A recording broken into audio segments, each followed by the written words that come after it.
Alright, Positive Ray Delivers. This is Dr. Gigi Disunga from I Can Change Project. Magandang umaga sa lahat ng mga delivers natin. And sa first time po tayo mapanood sa YouTube channel, thank you very much. Please subscribe, click mo na po yan, Doc Gigi Disunga. At kasama ko si Irene. Irene, sila, come here. Ang sister ko, meron din siya YouTube channel. Buhay OFW. Yes, Irene Sheila Sunga. Irene Sheila Sunga. Yan, subscribe na. Hanapin niyo po, Irene Sheila Sunga. So, patungkol naman siya sa kanya ng naging buhay na isang OFW kasi dati po siya OFW. So, ngayon, isa na siyang vlogger. Okay, nandito tayo nila kuya. Tinatanong ko kasi sila sir kung magkano ba yung puhunan ng processed food. So, ito yung mga processed foods nila. Okay, so dito sa palihan yan, doon sa mga nagtatanong magkano ba yung puhunan pag processed food. Okay, ganito po.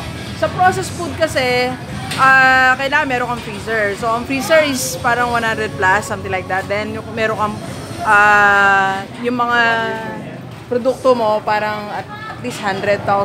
So, ang sinasuggest ni Kuya ay almost 500,000, 500,000. Ang pupuhunanin mo para magkaroon ka ng processed food. Kasi may mga kailangan kang gamit. Tapos, pwesto mo pa, renovate, and ibang pang mga expenses.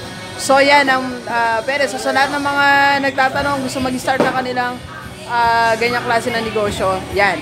Mag-save ka ng almost 500,000. Siguro pwedeng mas mababa kung as a starting, okay? So, mag-strategize ka na lang, di ba? Pwede ka mamili ng second hand na freezer o kaya konti mo ng mga processed foods, di ba? So, kung magkalipunan mo, kung maipag-bargain ka sa mga distributor na free mo ng freezer mo, something like that, kung wala ka pang 500,000. Alright? So, sabi ko nga po, ang negosyo, lagi siyang posible basta, okay? Meron ka lang strategy sa buhay mo. Alright, so thank you very much, Delivers. Enjoy the rest of the day. And, let's go, let's go!